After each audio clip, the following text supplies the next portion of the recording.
appreciate it. Some new faces here, so it's nice to see some new people. So tonight we're going to talk about what happens if you hit a fat loss plateau. All right, it's a frustrating thing when you're trying to lose as much weight as possible and you stall out. So we're going to talk about that tonight, explain what you guys can do to overcome that, and if you're even at that plateau point. So I'm Anthony, obviously this is Peter, it's Laura and Yalwin. So thank you all for being here with us tonight. All right, so let's jump right into it. So let's start off with what exactly is a plateau. So in terms of dieting, the number one request we got for information for the seminar was how to break through a fat loss plateau, right? So the majority of you here probably think you're in a plateau. We're gonna go over exactly what that is, if you're in a plateau, and if you are, what you can do to get yourself out of that plateau. So before we jump into the next slide, I just wanna ask a couple people, does anybody here genuinely believe you're in a plateau as far as dieting goes? Weight loss, with progress, does anybody, you can raise your hand. Don't be afraid. Honestly, you're in a plateau. Don't be afraid to say something. Okay. So we're gonna go into exactly what that is, but I just want to see how many of you actually believe that you're in a plateau at the moment. So I guess the actual definition of what is a plateau is when you're stuck, the real definition is when you're stuck at a certain weight or body fat for an extended period of time. That extended period of time is where it can get varied. It can be 1 week, it could be up to 2 months. So that's what a plateau actually is. So let's go into a couple of things really quick to start. So a fat loss truth, okay? I'm sure most of you that started with your nutrition and dieting, whether it was here the first time you did it or if you did it on your own before, saw these initial results in the beginning. You know, you started out here, and in the beginning, you saw those initial results. You got some progress pretty quickly when your motivation was very high at this point. You started off very good. You saw the results you wanted. You probably wanted some more results, and you continued. But the longer you stayed on it, the less your results became. And then you hit what we call a plateau right here. And then what normally happens at this phase is people get frustrated, say, I'm doing the same thing, nothing's happening. I'm doing the same thing and nothing's happening. So what usually happens at that point, people usually give up right around this point. So any of you that have been on multiple diets, maybe you've tried, strict dieting, paleo, keto, extreme diets, fat diets, things like that, you probably run into this. A lot of those diets are not sustainable, and usually they'll have some short-term results in the beginning, plateau, quit, and then try a new diet. Has anybody done that before? Okay, so a bunch of you. All right. So we're gonna figure out exactly what's causing this right here, and like I said, if you're at this point right now, what we can do to get you out of that. Also, I want to just point something out. So if you look at the point where most people give up, they give up right at that tipping point, right before that weight is about to break. And that's what most people forget, is that this is a long-term process. Like I said to all of you when we sat down initially, healthy, sustainable, long-term fat loss is 1 to 2 pounds a week, even half a pound of pure fat. That's healthy, sustainable, long-term fat loss. So it's not a fast process by any means. But if you actually look at this chart, and this, again, you're trending fat loss, you're actually still, even though you're in a plateau, you may go up a little bit, but you start to trend down. This person might not be in a plateau either. They might just be humming along normal progress. Everybody loses at a different rate. But most people give up and they're like, I've had enough of this, I'm done, right before that cusp of starting to lose again. All right, so just want to point that out. So, before we go too crazy here, we're gonna get one basic thing out of the way. Does anybody in here not have a food scale? It's all right, you can raise your hand and be okay. All right. Number one thing, if you think you're in a plateau and you don't own a food scale, you're not in a plateau, because you're not even tracking accurately. Okay, you can always track more accurately. In the beginning, you get results just eyeballing, guesstimating, looking at portion sizes, and that will help. But then to get to the next level, a lot of times you have to be very precise with your measurements. The only way you're gonna do it is with a scale. Okay, so if you don't have a food scale, get one. We have them here as well if you need them. But if you think you're in a plateau and you're not measuring everything you're consuming, you're probably not doing as much as you can be doing, and you're not necessarily in a plateau. It's just a tracking issue. Okay? You go ahead. I know what some of you guys may be thinking. These guys are insane with the scale. I got the scale around with me all the time. What are they, nuts? I want to just lose weight, that's it. But the simple fact of the matter is this is the most powerful tool you have, because this will actually tell you what you're eating. How many times I sit down with someone and say, I don't understand, I'm not losing weight, I'm only having a piece of chicken and salad for dinner. But is that piece of chicken 4 ounces or is it 8 ounces? how big is that piece of chicken, or whatever it is. But when you know the exact number, you're able to tell how many grams of protein it is, how many grams of whatever it is. If you're eyeballing it all the time, you're gonna fluctuate in what you're eating. So I may think it's 4 ounces, you may think it's 6 ounces. In reality, it may be 8 ounces. So we're all off. So this is why this is the most important tool in your arsenal, because if you're doing this 80% of the time, you're gonna get better results because you'll know what the food is. And listen, I use a food scale all the time. I've been doing this 15, 20 years. He uses food scale every day. Laura does, Yanlin does. We still use these tools just to make sure that we're on point. If you're serious about your results, like I said, you're using it 80% of the time, then you're fine. Again, if you're out to dinner, it might not be the best idea to pull out the food scale. I have on some occasions, especially if I'm dieting for a show or something like that, but I'm sure my wife wouldn't appreciate that if I did that on our anniversary dinner. It probably wouldn't go over too well. But you get the idea. If you're doing it majority of the time, you'll be good. All right, so next up, Anthony has a story about olives he's gonna get into, so I'm gonna take this one. Someone said they can't hear anything. I'm sorry, Facebook. You're gonna have to catch it later then. Make sure you're not covering the bottom. Do you want me to shut that fan? No, I don't think that's it. All right, so I have a really, really cool story about olives. So olives, they look very innocent, right? Very innocent things. I had a client who came to me. She will remain anonymous. She should be here if she's not, but she'll remain anonymous. Came to me actually pretty recently and said, I'm at a plateau. Can't lose any more fat. I'm stuck. I don't know what's going on.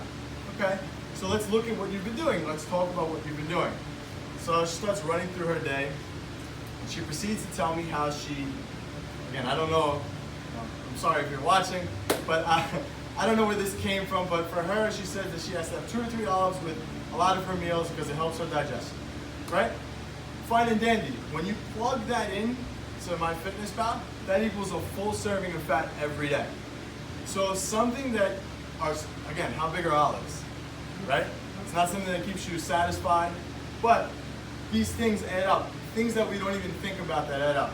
Another time, it could be another slide actually, I had a client who was doing so well, he would report to me all his food logs, everything he's eating. He said, his name was George. George, what are you doing? How come you're stuck? What's going on? Not that George.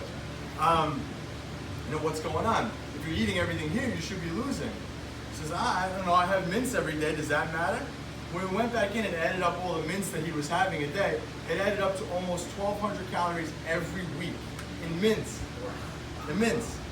Needless to say, as soon as we cut the mince out, he started losing weight again. So you gotta watch for these things in your diet.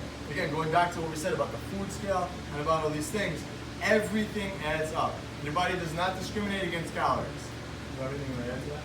I mean, that goes for anything, picking food, you know. Anytime someone has a structured meal plan and they go off it and they're out somewhere and there's picking food and they don't count for what they have, it all adds up. You know, you do that once or twice on a daily basis, like you said, for the whole week, it adds up to maybe even 1,000 calories.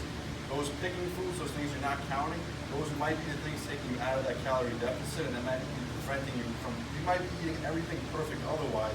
Those little things you're not tracking throughout the course of the entire week is going to add up in calories. So everything counts. There's no such thing as a free food.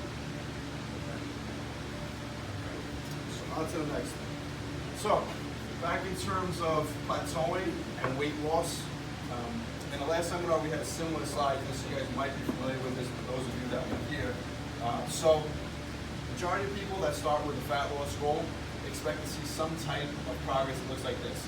Start, and then as the weeks go on, the progress is linear. That's what you're expecting. That's never how fat Actually, loss that's not works. even what people expect. Actually, They you wanna expect go from from here to here to in one line. So That's what most of us the expect. goal is you do want to progress weekly. Every week you want to take some steps forward, but that's not necessarily always going to reflect in all the measurements, the scale, the body fat, things like that. What you'll normally see is you'll see a drop.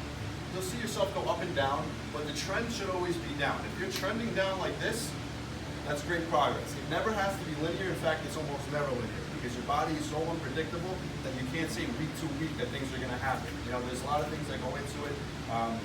Things outside of your control. You know, sleep, stress, being in places where you have to eat out, things like that. There's always going to be little fluctuations in what you're doing that are going to result in these fluctuations in progress. Okay, so as long as it's trending down, that's perfect. If you look from here to here, you're ending up in the same spot as if you did it just like this. But you have to be aware that you're going to see these highs and lows. and you can't freak out by those because these are the things that usually set people off. You might see a little spike like this, and then somebody will say, wow, I gained a little bit of weight. I'm just gonna go off my diet until Monday, and instead of them staying on it and then dropping again, they'll go back up here, and they'll have to start from back up there. So that's usually a recipe for disaster. So it's good when you look at the scale or the body fat measurement and you see these things, and you just say, okay, it's a normal fluctuation, I'm gonna keep going. Anything you wanna add to that? No. Ladies, I'm sorry. Us guys are lucky, but you're gonna see more of a fluctuation than that. Right? Unfortunately, this is how it works. You guys give us children, so it's not so fun to do. Unfortunately. On to the next one. So, there you go. All right, so again, going back to the scenario that we said, you know, it doesn't happen overnight. Your transformation is not going to happen overnight. Fortunately, the 30-day things we see on TV are not real. Sorry to say if you thought they were, they're not. Long-term sustainable weight loss is half a pound to 2 pounds a week. Again, depends on your situation. So, typical scenario that I see all the time, people become impatient with it. The problem is that when you're impatient with it, you actually never end up actually starting. So someone will come in month 1, okay, and they'll be all gung-ho. I'm ready to do this, I'm good. They start out really strong, they follow their meal plan. By the 3rd weekend, they forgot what was on their meal plan, they haven't checked out, they didn't use the food scale, I'm talking about this person, and they said forget it. They give up, and they end up in month 3 in the same spot they were in month 1. Okay, doing that yo-yo dieting as that's called. Whereas someone who's patient, you guys, right? You guys are all smarter than the average dieter, because you have us. So you guys know it takes time, and you know that over the course of all these months that doing the right things over time and understanding that it's not going to be linear progress and just sticking with the program long term, by the end of the time here, you'll achieve what you want to achieve. But this is just a good typical thing of what we see all the time. You know, a lot of you have told me, oh, my friend does whatever, keto, and they lost a bunch of weight. Well, talk to me in 3 months and tell me if they kept that weight off. Well, that's not real weight loss. Real sustainable weight loss is what we're after here. That's why we all have to become patient dieters. Yeah, and just to add to that, weight loss, body fat loss, all that, it's all about momentum. You know, it takes time. What you see in the first month or 2 to 3 months, it's going to keep piling on month to month to month. So if you're not satisfied with what you see in the first 1, 2, 3 months, just know month 3, 4, 5, 6, you're going to continue losing weight. It takes time. You know, everyone wants to drop it too fast. Like Anthony said, usually if that happens, you're going to regain it. So you want to see where you are in month 1 and where you end up in month 12. And this goes for a lot of things in life too. I'm trying to grow a little bit of a beard here, right? But I'm doing a terrible job at it. But if I said, oh, it's not, I'm not looking like Pete Scruff, right? I'm gonna shave it all off tomorrow, I'll never get there. So you have to go through that period of where it's like, that's kind of hurts, I don't know, it's just annoying, it itches, but you work your way through it. Again, this is for anything. If you want to become rich and invest in stocks, you can't expect the next month that your results are gonna be, you know, you're not gonna be a millionaire overnight. It's the same thing. All right, so back to tracking progress. Probably everybody here is guilty of this, and it's okay because it's completely normal, but it's one of the most common things we see here. Using that scale is the only tool for a measure. Everybody comes in, they usually have either a weight goal that they want to get down to, a certain amount of pounds they want to lose, and the scale will generally drive them nuts because they come in here, let's say they're a 200-pound person, and their goal weight is they want to get down to 160. If they're not losing weight on that scale every single week, they think that they're not making progress, but they're not checking any of these other measures. So we have progress pictures. Everybody that comes in here usually starts with a progress picture. So you have your before picture. If your after picture looks better and the scale hasn't moved, isn't that what you came in for? You know, usually it's not necessarily a number you guys are after. You're using a number as a tool to get to your ideal look. Okay. Same thing with measurements. Most of you say, okay, my waist is too big, I don't fit in these clothes, I want to make sure that I'm lean for the summer, I want to take my shirt off, I want to go to the beach, whatever that may be. That's another tool we need to measure to track progress. There's a lot of cases where the scale weight won't necessarily change at all, but your progress pictures will look better, your clothes will fit better, your measurements will all be down. Especially since you guys are weight training here, you're going to be building muscle as well. So you can lose 10 pounds of body fat and put on 10 pounds of muscle. That scale weight is going to stay exactly the same, but you guys are going to look completely different. So a lot of times people just look at the scale, they don't realize they put on 10 pounds of muscle. They say, okay, it stayed exactly the same, but they're gonna look completely different. See the bottom? Bottom ones. So those bottom ones, you guys can't see it. I can see it on my phone. There's a few more of them. So we have workout progress. The middle one is how clothes fit, and then how you actually feel. So again, those are all three big things that a lot of people want, but they use the scale to dictate if they actually made progress. All those things can happen without that scale even moving. Okay, so you guys shouldn't get caught up in the numbers. Like you said, it's a tool to make sure that all these things are happening. Okay. So usually you will see that scale weight go down, but like I said, it's never linear. So if you see it go up a little bit, doesn't necessarily mean you gain weight, doesn't necessarily mean you gain body fat. It's just daily fluctuations, but you might be accomplishing all those things down there. You might be looking better, feeling better, your measurements might be better, your clothes might be fitting better. I can't tell you how many people come in and they say they're putting on all these new clothes or using clothes, wearing clothes that they haven't worn in years, but the scale hasn't necessarily changed that much. And again, that's okay. Right, so don't get hung up on the number. Alright, so here's 4 main reasons why someone's fat loss might have actually stalled. So this is a common one. Number one, we talked about this in the last seminar that we did, but everybody's strict during the week and they go nuts over the weekend. That's a huge one because doing that will, remember, you don't lose weight in one day. I was actually having this conversation with you a minute ago. So you don't lose weight in one day. You lose it over the course of weeks and months. So if you're good Monday through Friday, but you're horrible on the weekends, that's going to put your whole week in a surplus, meaning you're going to gain weight from that week. This happens all the time to people. I don't understand, I'm doing so well, I go to the gym so much, I don't get it. Well, it's because you're not tracking, you're not going back to the other things that we said, and you're going overboard on the weekends. Yeah, so the sneaky snacking, kind of mentioned that earlier. Everything you're eating in between those planned meals that you're not counting, again, they add up, okay? Sometimes they have a lot more calories than you think. So everything you do consume needs to be tracked. I'm not going to tell you every time you have some type of finger food that you have to put it on a scale and eat it, but just understand that every single time you do pick food that you're not putting into your log, that you're not tracking, those calories are still going in your body and they are adding up, okay? So if you're going over your calories and you don't know why, you need to check and make sure. Maybe I'm snacking on something that's putting me over my calories and that's why it's preventing me from dropping body fat. And that ties right into the third one as well. Yeah, and that's an easy one too, because sometimes we don't even realize that we do this. How many times you guys making something and you have a bite of it? How many times? Every time, right? But those bites add up. Same thing with the olives, going back to the olive story. It adds up. So you gotta make sure you're paying attention to that, because if you really have hit a plateau, it's because of little things like this, the mints. Like I said, all these things you don't even think about add up. So again, number 3, not taking alcohol into account. So alcohol is its own macronutrient, meaning that it has its own set of calories. So a lot of the times on alcohol labels, they say, 4 carbs or 0 carbs, but it still has its own calories. It's because they're allowed to not put alcohol carbs content on them. So they're right, it only has 4 carbs, but the rest of the calories come from alcohol. So always trying to fit alcohol into your diet. Any liquid in general that you drink should be counted, except for water obviously, should be counted toward your total intake for calories. So if you're having juices, like Jamba Juice, it's a relatively healthy thing, right? Everyone thinks it's healthy. You're getting a whole bunch of fruits and everything blended. And one of those medium size has like 100 grams of carbs. That's a lot. That's a lot. How healthy is it when you're having 100 grams of carbs in one sitting? Probably not that good, right? But it adds up. So making sure you take into account the alcohol you have and any other drinks that you're having. Those aren't free.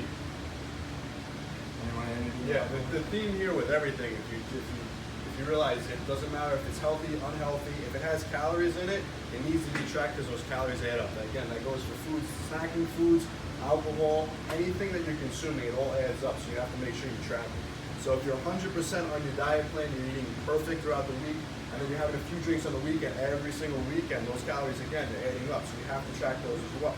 That doesn't necessarily mean that alcohol has to be out of the diet. This is a lifestyle. It's not something that you do for a short period of time.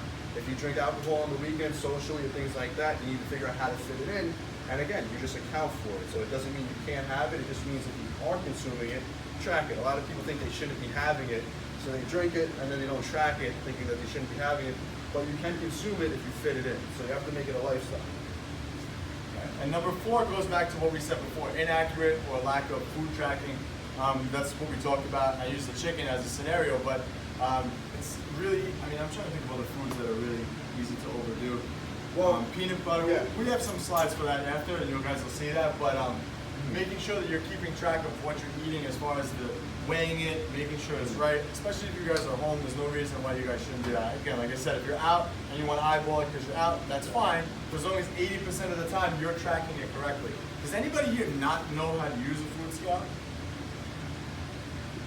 Everybody know, right? No? When it comes to like raw food versus cooked food, because it weighs differently. Right, so it's gonna, and as long as you're consistent with it. So if you're always weighing your food raw, then you're always gonna weigh it raw. So if it's 4 ounces of chicken and it's 4 ounces raw, that's what you're gonna go with. If you wanna weigh it cooked, then you just always consistently weigh it cooked. And also, just as far as inaccurate tracking too, you also have to assume that if you're not making it yourself, there's probably additional calories in that food. So if you make grilled chicken at home, you know the macronutrient profile of the grilled chicken. You know, it's protein, very, very little fat, pretty much 0 carb, right? If you just order grilled chicken out, you can assume that they possibly cooked it in butter, oil, or both. They might have triple the fat content in it, okay? Uh-huh. So take that into So how account many as of you well. have made chicken at home that tasted better than when you got it out? How many? None of you. You're lying if you do. When you make chicken at home, you know it's not as good as when you get it out. And that's because they add extra calories to it. That's why. Your chicken would taste just as good if you poured a ton of olive oil all over it. Same thing with the vegetables too. Yeah. Yeah. If you order some steamed broccoli and asparagus and it tastes delicious, it probably has butter, oil, or both on it. Probably. All right, so this is kind of going back to that last slide, what we talked about. The top says why we weigh foods. But again, I had a tablespoon of peanut butter, right? I was hungry, I had peanut butter. Well, as you can see, this is Pete's serving, but 262 calories in this size of a serving, a heaping tablespoon, versus when you actually measure it, it's 119. So this is exactly what we're talking about with using the scale, okay? I can't even begin to tell you how many people make this mistake. With everything. Okay? With even like cereals, if you're using cereal and you're weighing out your cereal, oh, 1 bowl. Well, your bowl may be different than my bowl, and my bowl is definitely different than his bowl. So you have to weigh it, because this is going to give us consistency in our measurement. Because if you're just sticking your tablespoon in the peanut butter and pulling it out, sometimes maybe you'll get a scoop like this, sometimes maybe you'll get a scoop like that. So you have to be consistent with your weighing. When you put on your log 1 tablespoon of peanut butter, it should be this. Not maybe this, or maybe today, this, or you lick the spoon after. That counts. That counts. All right. The next one, this is the one that I love the most. I cook everything in olive oil. Olive oil is so healthy. Well, when you pour the olive oil in the pan, it's 190 calories. Versus if you actually measure it out, it's only 96. So an extra 100 calories is something that you're not even seeing. This is how these things add up, and not putting that into your food log is going to account for these errors. So now, even if you just did both scenarios, that's an extra almost 300 calories without even knowing it. And this is not going to keep you full. Again, handful of nuts. Everybody loves nuts, right? But not weighing it versus weighing it, again, 152 calories versus 87. Huge difference. So if you're just, oh, I was hungry, I had a handful of almonds, well, my handful's big. Is your handful going to be as big as mine? We don't know. And again, if you're trying to break a plateau, you have to be as consistent as possible. So it's good when you go back and we look at the logs together and we say, okay, Woody, you're eating this, this, this, and this. And I'm seeing it, I'm thinking that it's this. But what if it's this? Then there's not a problem with the diet, it's more this. Does that make sense? And then back to the original slide, the only way you're going to know if that's accurate is if you have that food scale and that you use it. Okay? So if you think that you're eating a serving of almonds, it's probably gonna, it should look like this, But yours may look like this, and the only way you can know is if you put it on the food scale. That's the only way you can accurately measure it. Same thing with peanut butter and the oil as well. So this kind of ties into estimating portion sizes, but what a lot of people don't realize as well is there's a ton of foods that will add up to too many calories that you don't realize, okay? So just some examples here. And ways that you can do that is obviously, like we keep going over here, underestimating the portion size. So if somebody says add half of an avocado, if you guys been to the store, you've seen some avocados are huge, some are tiny. That goes for anything. Bananas, a large banana is almost triple the size of a baby banana. So you can't just say a banana is a banana, an avocado is an avocado. So again, if you were to accurately measure every time you eat these foods, you'd be eating the same amount consistently. As opposed to some days you might be eating double the amount of fat, or like I said, triple the amount of carbs with a banana. Also, so eating unlimited amounts of healthy foods. Most of you should understand this concept by now that obviously nothing is a free food, so just because it's healthy, you can't say I'm just going to keep eating because those calories add up. But this is a very common way for people to eat too many calories. And again, extra bites, licks, taste, all those things, they add up as well. Go ahead with the next one. So again, not accounting for high calorie condiments. So again, putting your olive oil on your things, cooking your food in olive oil. These are things that add up. Again, when it comes to, again, going back to, so I'm at a plateau, I can't lose weight. If you're just doing all that, you're making a ton of mistakes. If you just correct these mistakes, you should be losing again, because now you're going to be consuming the right amount of calories. Eating straight from the bag or jar. I mean, we're all guilty of that, right? We're supposed to have a serving out of this bag, and you start eating out of the bag, you're going to overdo that serving. Now this is a big one. I think a lot of people underestimate this too. Eating out at restaurants too often. Like we said, when you go out to eat, the chicken's always better because they add extra calories to it. So if you're eating out really often, it's going to do harm to your diet because you're adding in extra calories every day that you're not even realizing. For us, if we go to Chipotle, we like Chipotle, so we put that up there for an example. So we go to Chipotle, we always try to be consistent with what we order from them. We know there's going to be a margin of error in what they give us, but if we're consistent with what we order and consistent with what we log in, then we know, okay, every time we go to Chipotle, it's about this many calories. But it's accounted for.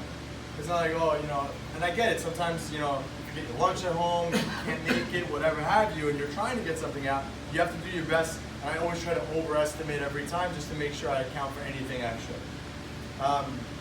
Measuring your food by volume versus weight. Again, this goes back to my bowl of cereal example. You should be weighing your cereal, if you're having cereal, on a bowl, on the food scale. And if you look at the food label, it'll tell you how much it weighs. So you're actually going to weigh it, versus actually just pouring it in the bowl, because that's not an actual serving. This is one that I see all the time, forgetting what you ate and how much. So this again goes back to proper planning. Success is a planned event. None of this is going to happen on accident, I promise you. That's why it's plastered across that wall. You cannot exercise a bad diet, which means you have to plan everything out. You should be meticulous with this like you are with everything else in your life, because that's how you're going to achieve what you want to achieve. And misreading food labels, that's another big one. Again, if you guys ever have any questions about anything with food labels, just ask us. We're here to help you. But these things can be deceiving. They lie on labels all the time, and they put things on there to trick you guys. You always look for the serving size. Because if you're having a bag of something, it doesn't necessarily mean the calories you see are going to be what's in that bag. Just with misreading the food labels, even if you accurately read them, if you're using something to log your calories, some of you use like MyFitnessPal or any apps like that too, you have to be very careful when you do plug it in that you make sure that the correct numbers are going into MyFitnessPal. One thing might actually say on the label, then when it goes in MyFitnessPal, it might be completely different. So you have to make sure that they match up, because that's a big issue that you can run into if you're not looking at it once it goes inside there. It could say you're eating way less than you're actually eating, or way more. It could go in either direction. I've seen it both ways. This is why I kind of like for you guys when you start out to use paper and pen, so you can actually see and understand what numbers of things are. It's the best way to do it. MyFitnessPal is an open source company, which means that anybody can make a food. So sometimes if you pull a food out of MyFitnessPal, it could be something that someone randomly made, and it's not always going to be right. So you have to just double check that. Again, these are things to worry about, not your first week of the whole program, but this is when you feel like you've hit a plateau, the things that you should look for.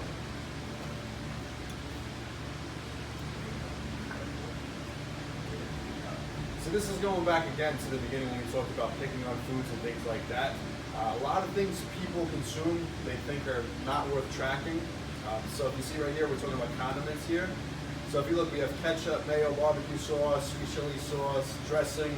A lot of you guys will have this at one point or another in your diet, and maybe say, okay, I'm not going to add the ketchup. It's not really a big deal. I'm not going to add the dressing that was on my salad.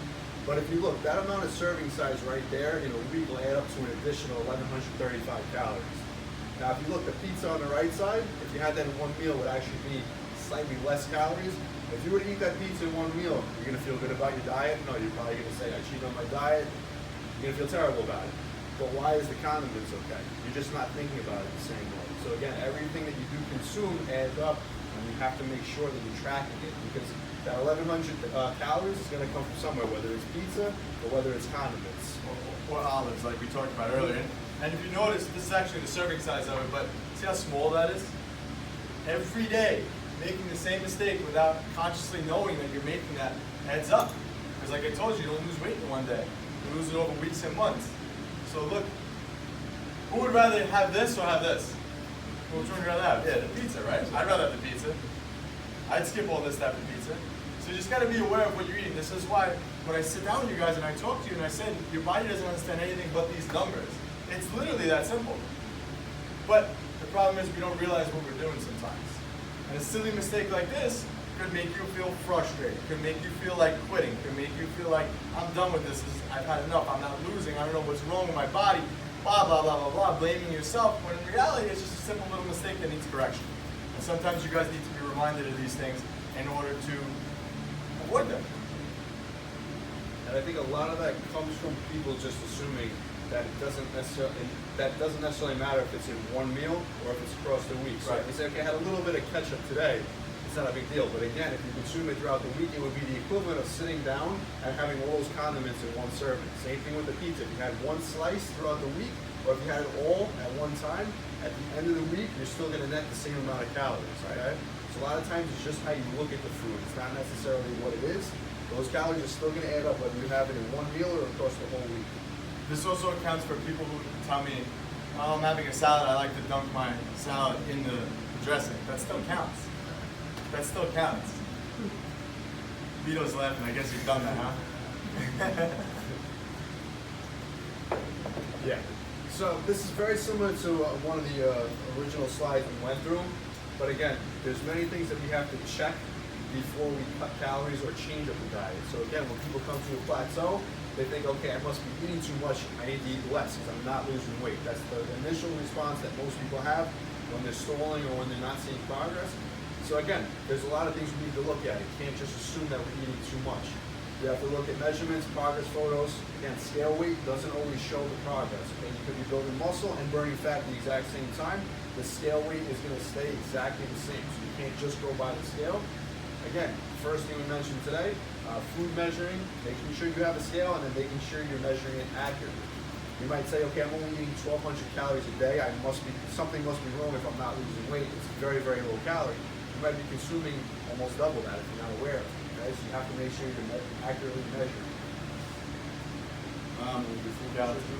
I just want to step back a little bit because most of the time when I've heard this from a lot of, not any of you in this room, but people that come here, is that I'm not losing any weight, I'm just going to cut my calories more. I'm just going to cut my calories more. Again, not noticing what they were doing, like going back to that last example, let's say that person was doing that, they end up cutting from their normal food intake. So these are the things you want to do before we even touch taking calories away. We're very reserved in taking calories away from you guys because we already set you guys at a level where you should be losing what we prescribe for you. We're not ready to jump the gun and pull calories away. Remember, your metabolism is never static, it's always a moving target. So if we keep pulling calories away, what starts to happen is your body starts to become used to that low amount of calories. And that's not realistic to live on 900 calories a day, like some of us want to, just to lose weight. So before you even think about cutting calories, you have to make sure that these things are in place. This is why sometimes, and Jess, I'm going to point you out, this is why sometimes I let everything rock for a couple weeks, and then we make a change when we need to. Because I want to make sure that all of this is good. And remember, progress is slow. You're at a different level than some people here, but it's going to be a little bit slower for you than most. But you follow, this is the reasons why. We want to make sure that everything in this sense is on point before we even think about making a change. So again, we talked about this before, making sure your food nutrition is accurate, making sure that you're using the same thing every time. So if I'm having chicken, I'm counting it as this, whatever it is. You know, if every time I'm having yogurt, I'm counting it as this, and every single time I put it in, it's the same. And then again, check your weekly consistency, making sure that you're good Monday through Sunday, or Monday through Friday. Okay, making sure you're consistent throughout the week.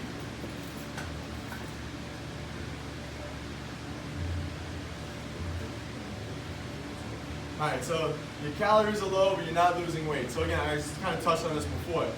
So the girl, I eat 1,400 calories a day, but I'm not losing weight. If I had $1 every time I heard that phrase. I don't know why I never wear a shirt, but I eat 1,800 calories a day, no weight loss either. Again, the stuff you might have missed. Underestimating restaurants. Again, underestimating, snacking and binging. These are things that people think they're having their set amount of calories. I'm not losing, I don't understand. But in reality, they're not having 1,400 calories. This girl may be having 1,800 and not even know it. That's why it all boils back to what we said before. So this scenario, I can't even tell you how many people sit with me and I hear this on a daily basis. And again, that's like I said, if you're not putting any of that stuff in, you're not looking at the big picture, and you're just looking at what the scale says right now, that's not accurate. And again, I think we should touch upon this too. The best accurate time to weigh yourself is in the morning after you use the bathroom. If you go out for a run and then weigh yourself, it's not the same weight. Okay? The most accurate time is to do it every day, the same time in the morning. And then watch that trend. Okay? I know we get you on the scale here whenever you come in, but I don't expect you guys to be here first thing in the morning as soon as you guys done using the bathroom, right? That wouldn't work too well. So we just try to keep it consistent. So as long as we can watch those trends, we can monitor your progress. Okay. All right. So again, going back to the weight loss trends, Everyone wants to see the weight loss go down consistently, right? So you'll have those days where you wake up a little bit heavier. Let's just say you're 150 pounds on Monday. Tuesday you wake up 152 pounds. You're freaking out, oh my God, I gained 2 pounds. How did this happen? I've been eating perfectly. A lot of things happen in one day. Your food might be consistent every single day, but a lot of things with your body change day to day. What's actually going on is water fluctuations in the body. Like I said, sleep, stress, eating out different types of food, all these things can cause your body to retain water, and it's very easy to gain 2 pounds of water. It's actually not very easy to gain 2 pounds of fat. That requires a ton of calories. Water, on the other hand, can be put on or stored on the body in a day or two just from being stressed out. You don't have to do anything different, just be stressed out, lose a couple hours of sleep, you'll be 2 pounds heavier the next day. If you wanted to do that with food, it would require you to eat a lot more. Same thing, if you overconsume food at a certain period of time of the day, let's say that you have your normal calories in one day, but the last meal is later at night, the next day you might wake up and be heavier. You didn't actually gain fat. It's not fat that you gain. Your scale weight is higher because your last meal was later in the day. That's food in your body. That's just sitting there. It's not fat gain. So a lot of these can fluctuate day to day. It's generally very hard to gain pounds of fat in a day. It's also very hard to lose pounds of fat in a day. That's why we look at the weekly trend. So if you know if that fat or weight has gone down in the week, that's good. If it's day to day, it's going to go up and down. As long as it trends down, then you're on the right track. Does anybody know how many calories are in 1 pound of body fat? Raise your hand. I told all of you. So I sat with every single one of you. You have no excuse. This is like yesterday. Anybody know? You too. You have no excuse. I just told you too. Anybody know? Want to take a guess? Come on, someone guess. Guess. Take a guess. One. Come on. Go, jump up.